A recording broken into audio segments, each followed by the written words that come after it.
兄弟，就你拿个7、8万块钱，你还想买啥车呀？你只能弄个这玩意儿果市的。我想弄个国5、国6的，还弄国5、国6的，那国5、国6，你那钱够吗？那不得搁你兜来吗？就国5、国6就有车，那不是说车有毛病，那就手有毛病。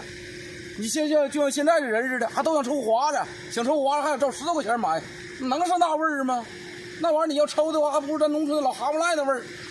这排面这块不就有了吗？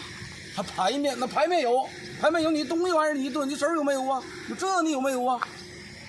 都想捡便宜，那哪那些便宜？我常年干这玩意儿，我都捡不着便宜。那除了亲朋好友能捡着便宜了，要不找人捡便宜去？一整就捡便宜，哪那些便宜让你捡呢？军哥说这也对。性格咋就来个这个得了？那我照中不中啊？这是一级的，16的，16年末的，自个儿照了。如果他朝此生不可與你，哪管生命是無奈。過去也曾縱訴往日心裏愛的聲音，就像